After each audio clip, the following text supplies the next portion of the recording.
Hello and welcome to the PhD Life Raft podcast. I'm Emma Brzezinski and today I am talking to the wonderful and newly minted Dr. Inès Amami.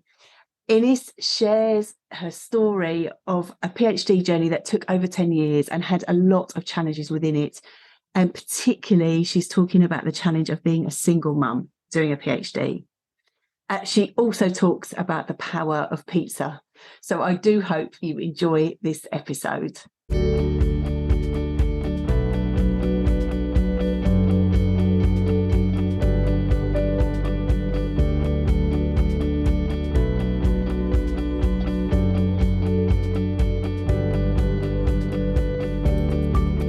Hello, Inès. Hello, Emma. Or should I say Dr. Amami? You can. Thank Newly minted Dr. Amami. And I am I'm so excited. I'm genuinely trying not to cry because this is just such brilliant news. We've been in touch for quite a while in the background, haven't we? And I knew your vibe was coming up and then met you today and you're done. You are done. You are out the other side. And I can't tell you how pleased I am. It's just brilliant. Thank you very much. Thank you. And in a minute, you're going to share your story with us in a minute, which is an amazing story of real perseverance, grit, determination. And I think then people will realise why this is such an achievement. A PhD is always an achievement, but this is an amazing achievement. And I'm so proud of you. Oh, thank you very much. Thank you so much. So, we are here today to talk about being a single mum doing the PhD, and I totally feel you. I have been I've been a single mum now. I've been a PhD for quite a few years, but I've been a single mum for many years too, since my littles were very little, and it's the same for you. And those have particular challenges, and you reached out because we've done a couple of podcasts on parenting, yes. And you were saying, what about the single mums and single dads indeed? And I was like, yes, right, that's a particular journey. Yes. So we're going to dive into that in a minute, but first of all, to give this all a bit of context, can you tell us about your journey into the PhD, through and then out the other side? Yeah, so thank you, Emma. I'm so happy to talk to you today. My thesis is in the field of French literature and civilization in La Sorbonne in Paris. I started my PhD in 2024, and I was working back then half time and doing my research without funding. And I had to quit my research when I was pregnant because I was sick. And back then, my daughter was 1 year and I get divorced. So I had to take care of her. I had to work full time. And I can't let my research apart. And I was working on holiday. I was working on weekend. I took my laptop on vacation. And it was kind of difficult, but I never quit my research. Back then, I took a master's degree in social science because I changed my job. I was working in assurance company and I had to change my job because I have to work in the weekend and late at night. But I was alone without parents and without, I don't have sisters and I don't have siblings. And my parents are both dead.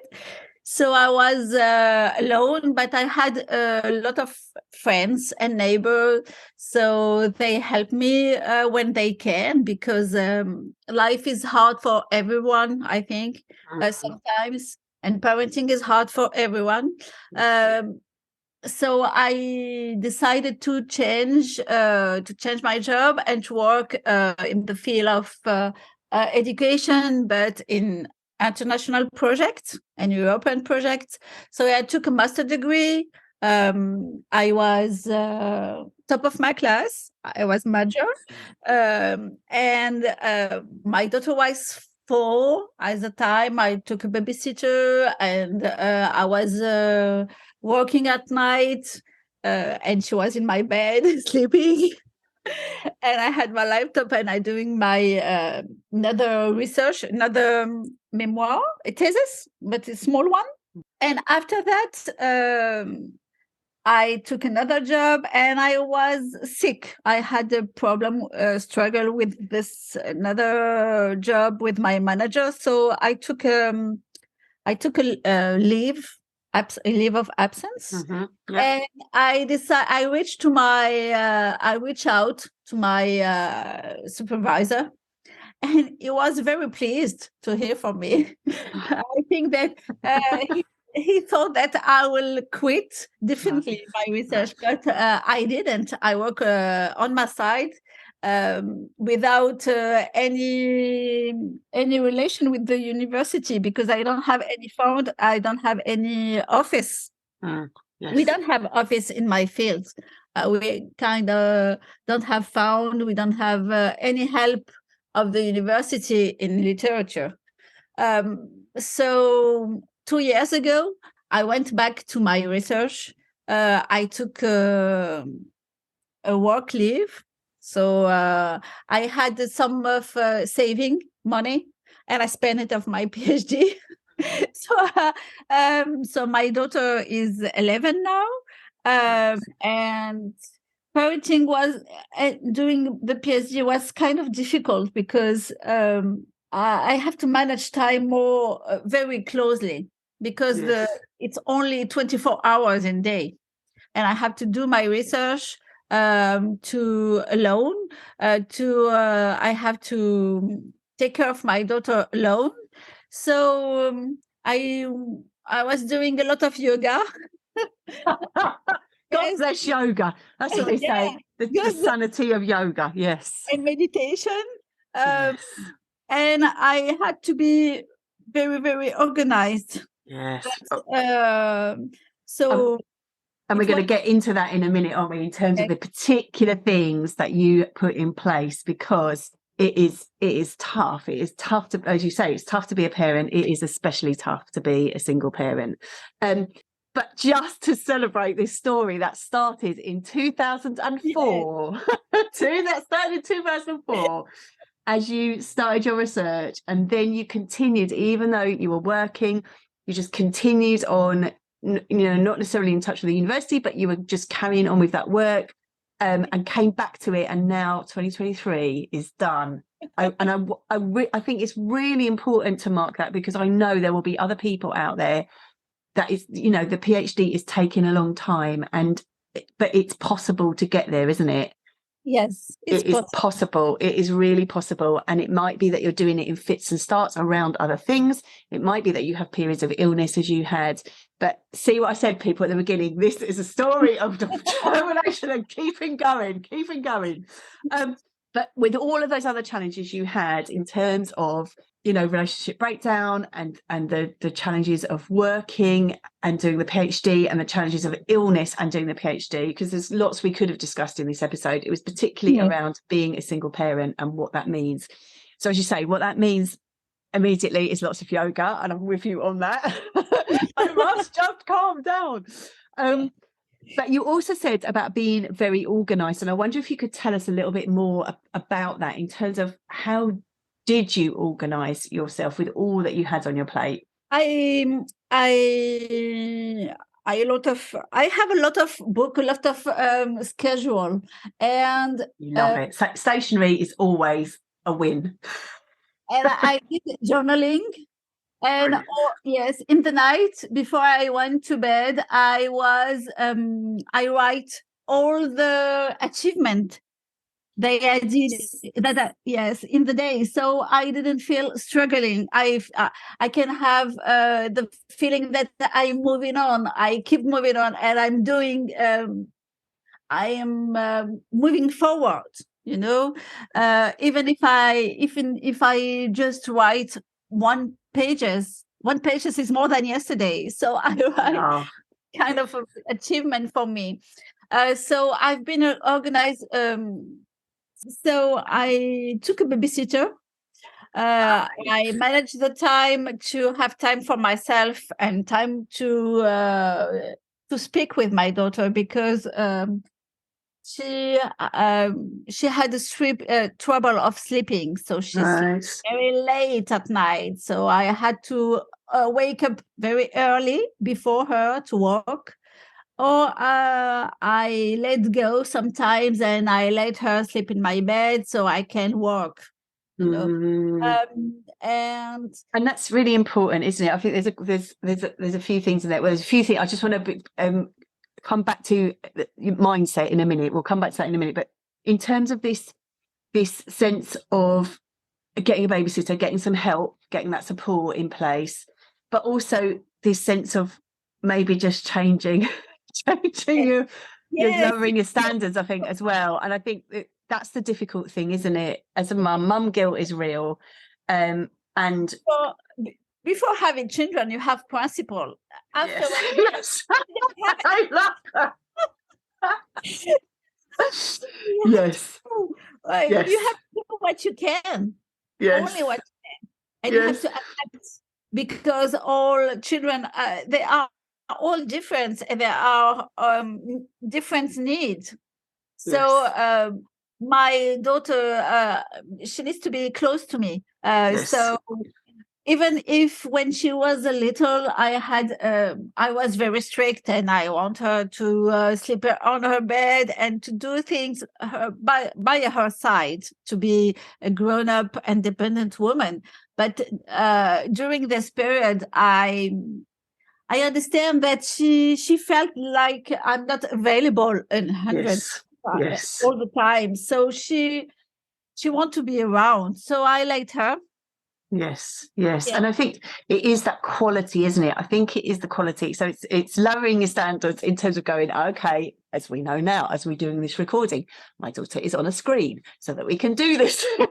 But then this sense of being able to then have a quality of attention. I just remember reading an article about it's not about being with your children all the time, but it's having those quality interactions. And so with the mum guilt, kind of knowing, actually, I'm going to spend, like you say, I'm going to spend this time with her. I'm going to make sure I'm with her at that time. I think in this article, it's particularly about those transition times into the day and out of the day. Those are really important moments. And if we can make one of those, and the article, I remember it because I hold on to it desperately, said 10 minutes of quality time is really, if you really have full attention with your person, then that is what makes a difference. So you're making time for that, as well as making time for yourself, which sounds again is really important, to keep that energy and being able to have, you've got time with your work and time with your daughter. But it was very hard to find time for yes absolutely. So how did you do that? I felt guilty. Yes. The guilt is very hard. Yes, it's very hard. So that's why I'm very happy that I finished my PhD, because I can let go my guilt now. Yeah. Well, it'll come in another way. I can promise you that. I'm sorry about that, but it will come back. But I think when there is a project that you really love and that demands a lot of your attention and energy, like the PhD, that your heart is there with that work, but that there's a little person waiting that is relying on you, because you are the sole parent. You can't say go out with the other parent, because they're not there. And so I think there are particular challenges around there, but that also, again, particular challenges around having your energy and being energized, because you're going to have to generate that for yourself. There isn't somebody else to pick up the slack. You've got to do that. So I think that taking time for yourself is really important too.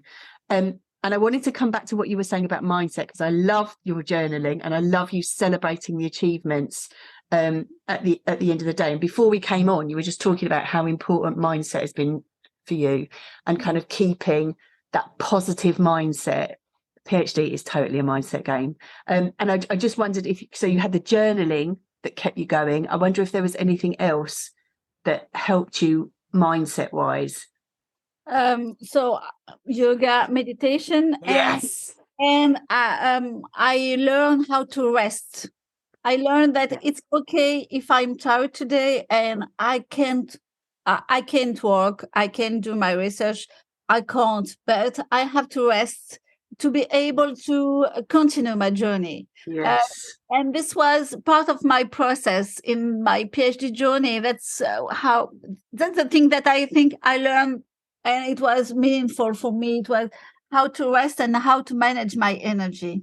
Yes. Because when you are a single parent or you are a woman, you think that you can have it all and do it all in the same time. Yes. Yes. I think that you have to rest. It's absolutely more important. and some days, of course, we can do all the things, like we're there, we're cooking the dinner and we're writing something and we're planning the holiday all at the same time. But those days are not usual, and we can't expect that of ourselves all the time. Yes, I think that some days you have to be able to be honest with yourself. Yes, and the children, they can understand it. I think that they are more intelligent than we think. Absolutely. And I tell you what, they are really sensitive, and they're very sensitive to your energy, aren't they? Very sensitive to where you are out of energy. And I have to say, I think that the children for me have been such a gift in terms of encouraging me to rest, show me how to rest. They are much better at resting than I am, and kind of taking time out than I am. And they've been amazing teachers. I don't know how your daughter has been with you. I remember my daughter, she kept asking me, Mom, are you eating? Did you eat today?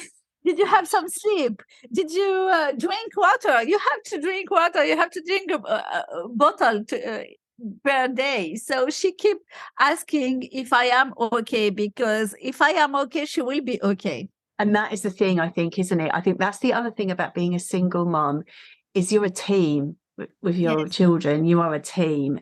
And I think that can be incredibly empowering. We have to watch that, of course, because we don't want them to be looking after us or the parent, but this sense of working together. And I hope I could share this story, because you were just sharing with me about how your daughter wanted to be there at the Viva. Exactly. She absolutely, she wants to be there, and she prepared with me, when I order the food and the drink and I manage the organization, she was there and she was helping me. But during my PhD journey, I found a list of wishes. She made a wish, and when my mom finished, I can do all the thing. And she start that I will read a story at bed for her. I will take her to see a movie. All the things that I don't have time doing it in the last weeks of my PhD. And now, so it was kind of break. What's the first on the list that you're going to do? I will take her on vacation. Amazing. Yes, we're going to Indonesia in July. Wowza. Wowza. Oh, this is so brilliant. I mean, what an amazing girl, and what an amazing mum in terms of a role model for her, in terms of getting this done, doing this thing. How amazing. But also this sense of her being part of it and seeing herself as part of it, and seeing herself there in the Viva, because in France, of course, you have a defence, so it's slightly different. But so she was there and she sat there for the 4 hours. What a girl. Yes. What a girl. And I love this sense of now you're able to do those things with her, and now there's that opportunity, because that is difficult, isn't it? She wants your time and attention, but actually in that final phase is really difficult, isn't it? Because you have to live, sleep, eat. Final phase is very difficult. So that's when I had to reach out my friends and my support system, because I cannot had the same way of living, because I have to work like 20 hours a day. And for that, to be able to do that, I asked her father to take her a few days, and I asked my friend. She wants to sleep over in her yes, with her best friend. So she was very happy to stay there a couple of days. And yes, and I took this time to work. I love it. And I love, because also as a single mum, sometimes we feel the pressure that we do have to do it all. We have to do it all. And I love that you were like, actually, do you know what? I could get my team in here. I could have some support, and I can give myself the space to work, and my daughter the little holiday of going to stay with friends. She was very happy.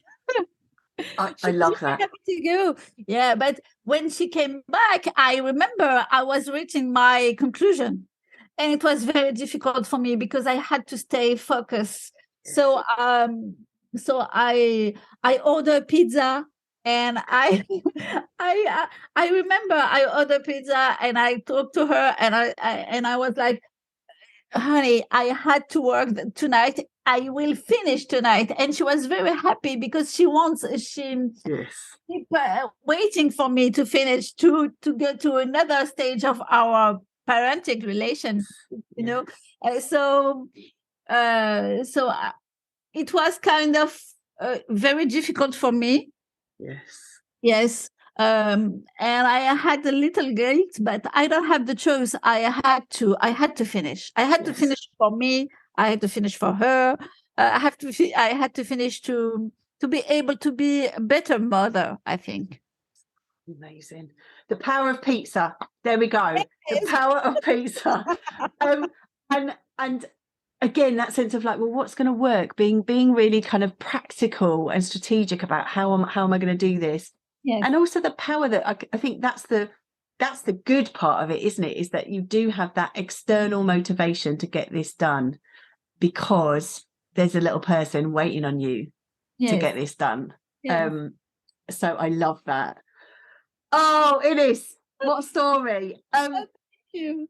So I'm aware of time. This always goes so quickly. But I'm aware of time, and I just wondered, before we go into the top tips, if there's anything else, because this is a big story. This is a decade story, and we're trying to condense it into 20 minutes, which of course is ridiculous. But is there anything else you wanted to share about this story, and being a single mum on this journey, before we go into the top tips? I think that it was kind of difficult, but it was very source of joy. I think that I grown up, and I finished my PhD now because it's the right time, I think. That's why, because I'm able to manage my time. I'm able to let my guilt stay quiet a little. And I've grown up with my in this PhD journey, and I think I grown up with my daughter.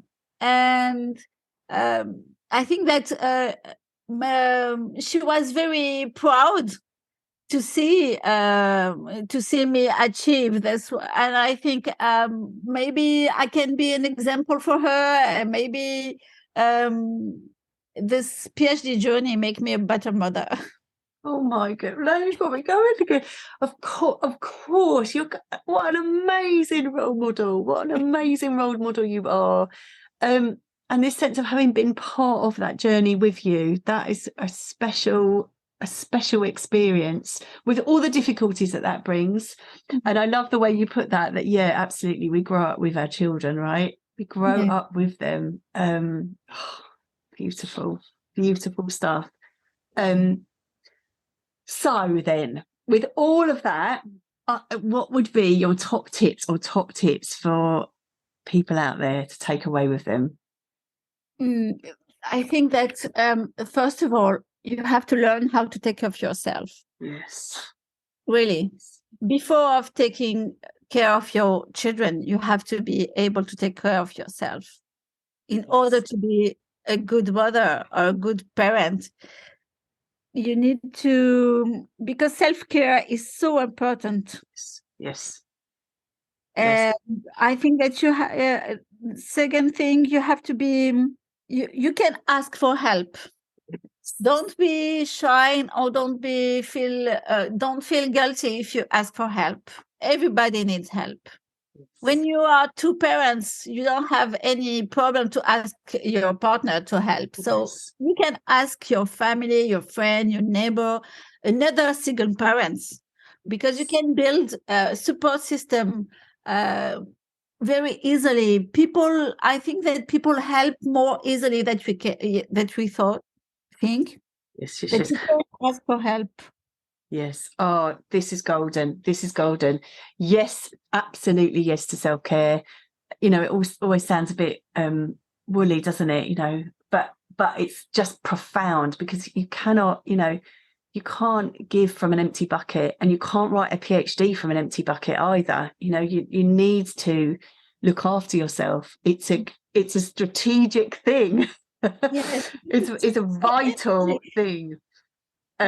It took so much energy, so much of your time. You have to rest, you have to sleep, you have to eat well in order to process and to think and to be able to conduct your research. Absolutely. And then asking for help. I think it is really tough as a single mum, because your help is always external. And so you're always having to reach out. And I don't know if you're anything like me, but there's this sense of kind of, I'm going to do this by myself. I'm going to get this done. Yeah. And then it perhaps feels a little bit like you're admitting defeat, like I can't do this. But of course we can't do it, right? It's okay if you don't have anyone. Yes. You can do it. Yes. Yeah. If you manage your time, if you're be strategic, you can do it without your parents or without a family. You can do it. Yes. But I think there's these kind of let go, to be more kind with yourself. Yeah, exactly. And that asking for help is absolutely not admitting defeat. Asking for help is strategy. I'm talking to myself right now. Maybe the next time we'll do it. I conduct the interview and you will there you go. This is the thing. It is truly, I would love to be interviewed by you. You are such an amazing. You are an amazing person, truly. I am just Dr. Amami. I salute you, and I cannot wait to hear about the trip away, about the next chapter. Thank you so much for being here and sharing your inspirational story. Thank you so much. And I hope that the celebrations continue for a while for you. I hope so. And thank you all for listening.